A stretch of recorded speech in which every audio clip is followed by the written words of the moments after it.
What's going on there, Space Monkeys? Welcome to Political Fight Club. I'm Robert Durden. This episode, we're going to be talking about Medicare for All March. It was an outstanding success, and I want to thank everybody that showed up to it. We're going to spend about half the episode talking about how it turned out and who showed up for it. And it should surprise none of you guys that most of the lefty YouTubers that have been talking about this and fighting for this for the last couple of months, they all showed up and did a great job, so I'm going to give mad props to as many people as I can think of. And then we're going to read to you about what happened. But the second half, I'm going to spend a lot of time talking about how the squad really dropped the ball on this. And, I mean, it's really, really indicative of what they've become as the squad for none of them to promote this nor show up to it. But beyond that, guys, I want to change up how we do the Medicare for All marches in the future to be more targeted towards the squad, if you understand what I'm saying. So we're going to talk about that second. First, let's give some props. I'm going to read to you from Common Dreams, and on the front page here, one of my boys, Jay Buffont. He's one of the Fred Hampton leftists. I know him. He was on the front page. His picture's up here. It's dope. But shout out to all the other Fred Hampton leftists. I know almost all of them were there. It was like Nick, RJ, Rome. All of those guys do great work, and they all participated. I saw the Vanguard was there. Gavin got a picture with Nick from the Fred Hampton Leftists. That was dope. Jackson Hinkle spoke there with Jimmy Dore and Fiora Isabella. She was there as well. I mean, basically all the people you knew who cared about this stuff that have been talking about it for weeks or months and been fighting for Medicare for All this entire time, they all showed up. So mad props to all of you guys. I'm going to read to you guys here from Common Dreams. Medicare for All advocates take to the streets in over 50 U.S. cities. The Day of Action was organized by a coalition of over 100 groups, from Mainers of Accountable Leadership to Chicago Teachers Union and the Sunrise Movement, Seattle, to various arms of the Democratic Socialists of America, Physicians of a National Health Program, and Our Revolution. Quote, our movement was founded from a place of compassion and love. We came together out of frustration with the lack of action from the powers that be, the coalition's website explains. Many of us have our own personal stories as to why we are in this fight, the coalition continues. All of us know that healthcare is a right, not a privilege. It is a basic freedom. How can we have life, liberty, and pursuit of happiness when we live in constant fear of illness, bankruptcy, or homelessness because of the outrageous for-profit healthcare system? Highlighting that universal healthcare isn't radical, the coalition points to more than 30 countries who already have it, from Australia, Canada, Germany, Iceland, Japan, Kuwait, South Korea. You get the idea. Quote, like most Americans, when the COVID pandemic shut down our country, we thought this was it. America would finally catch up to the rest of the developed world and have a healthcare system that is free at the point of service, says a petition from the coalition. Quote, as we all know, this did not happen. Yet. The coalition's petition, which is open for signature, has three key demands for the U.S. government. 1, pass improved and expanded Medicare for All immediately. 2, recognize healthcare as a human right. And 3, prioritize healthcare first in the federal budget. Quote, if all three demands are not met before Friday, August 6, 2021, we, the Medicare for All movement, will file a human rights violation complaint with the United Nations. And then it goes on to say here that, as Common Dreams reported earlier this week, a new study shows that Americans owe collection agencies $140 billion because of unpaid medical bills, meaning that healthcare is the nation's largest source of debt in collections right now. Representative Cori Bush from Missouri showed up at the Medicare for All March rally in D.C. She is one of the 117 co-sponsors of the Medicare for All Act of 2021, H.R. 1976. So that's Medicare for All bill. So that's great, guys. I'm really, really happy that you guys all showed up. It was a success in my mind. Now let's talk about the squad. Cori Bush shows up. I gave her a little bit of credit on Twitter for being the only one that showed up.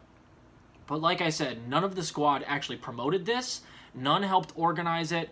They ignored its entire existence and still are. That tells you everything you need to know about the squad. And the fact that Cori Bush showed up, I mean, it's like, if you're not going to help organize it, and if you're barely going to recognize its existence on social media when you have such a huge platform to do so, and use it as a reason to fight, then you're just doing a photo op. And that's all that Cori Bush was doing. And here's my point about the squad, and I want to make it as poignantly as I can. AOC said back in the day that she can't really do anything unless we have outside pressure. And she goes, listen, you guys need to hit the streets. I can't do shit without you guys going out there and causing a ruckus, and then I will have power in Congress. And we know now that she was entirely full of shit when she was saying that, because we're doing exactly what she said, and she's ignoring us. She's pretending that it's not even happening. So when she said that, all she was doing was trying to completely, shirk any type of responsibility from herself, because we were on her at the time for not pushing for Medicare for all. So she goes, no, I can't do anything. You guys need to help me. Go ahead and get the outside game going so I can get the inside game going. So we got the outside game going, and then she ignores us. And that's what she meant to do the entire time. That's what she meant when she said that in the first place. She doesn't want to take responsibility for it, so she puts it on us, and when we step up, she's still going to ignore us. That tells you everything you need to know about all of the squad members. No matter what we do on the outside, they're not going to fight. Or we can do what I think we should do with the next Medicare for All marches. These are people with names and addresses. Can we just agree to protest outside the squad's houses? Or to bother them as they walk from Congress to their car, or whenever they go into public? Kind of like what I was talking about with tree stumping Joe Manchin. Let's just bother the living shit out of the squad, protest around them constantly until they start fighting for things like Medicare for All and a Green New Deal. So let's ramp it up, evolve, and let's have a more targeted protest for the next Medicare for All march. Let's march outside the squad's places of residence. I'm not saying we hassle them. I'm not saying that we commit assault. Don't threaten them. Don't do anything. Just we'll protest like we normally would peacefully outside their houses. Make it uncomfortable for them, and then we'll do it over and over and over again, or just do it constantly until they are forced to do it. Because, guys, we're protesting and they're just ignoring us.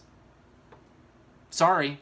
And if you want to just keep doing that, it might as well be a fucking drum circle in the middle of a park someplace. They're just not going to pay attention. And that's what they're doing right now. So the pressure only matters to them if it affects their actual lives, if it inconveniences them, if it makes them worried that they might not get reelected, if it just annoys them on a day-to-day basis, which is what I'm advocating for. Annoy these people. Annoy the fuck out of them until they do what we want. They're not listening. They put us in this position.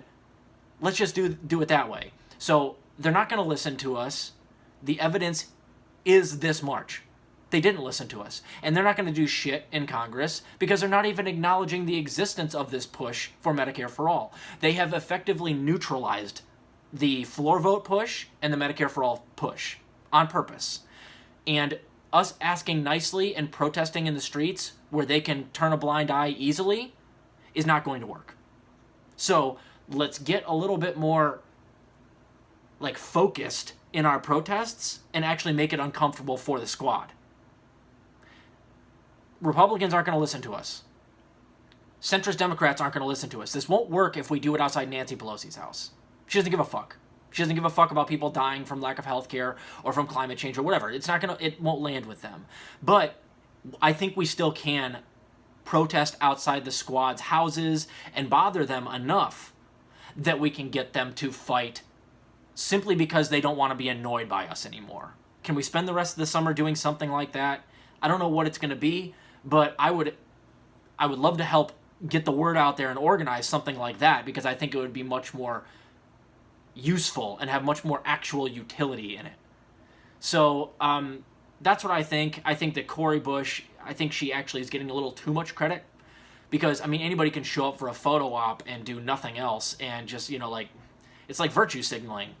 If you're not actually going to help promote it and you're not going to run with it in Congress itself, which you're not, and you didn't help promote it and still are basically not even admitting that it happened, then it was just a photo opportunity for you.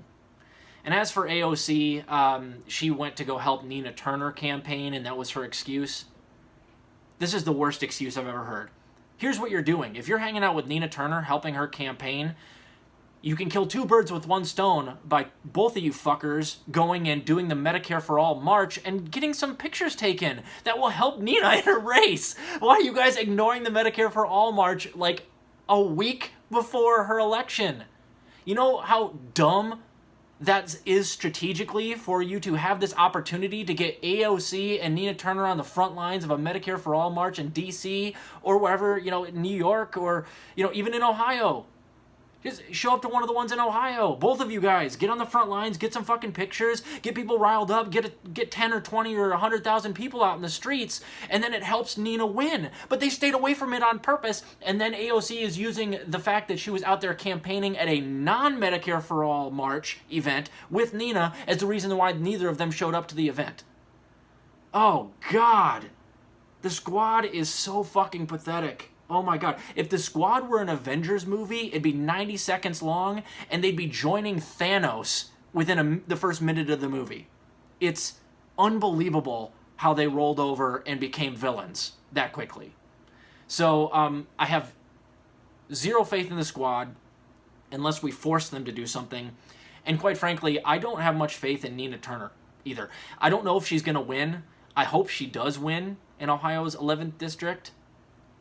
But quite frankly, I think that she's just going to go in there and do exactly what the rest of the Squad is doing, which is tweeting, virtue signaling, and getting paid $175,000 a year to do fucking nothing, but ignore things like the Medicare for All march.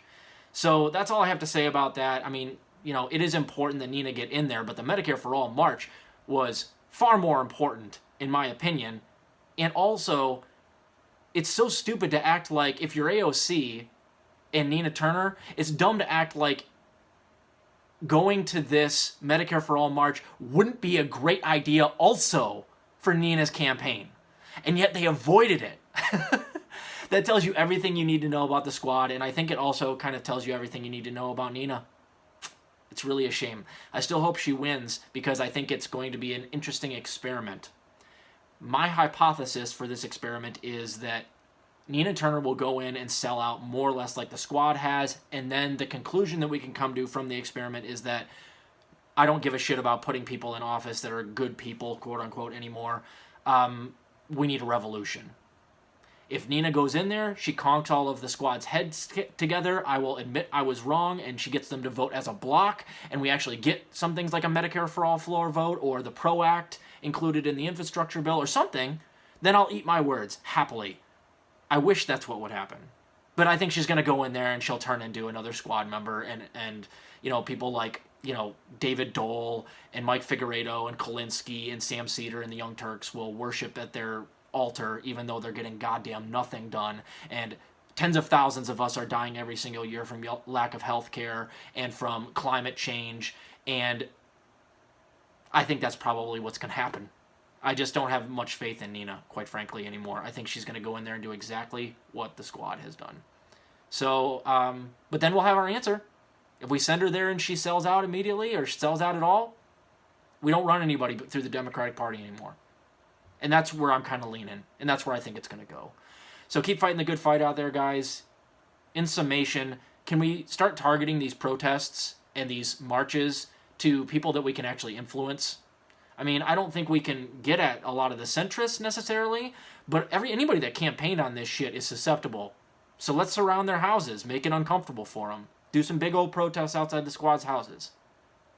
Keep fighting the good fight out there. I'll talk to you later.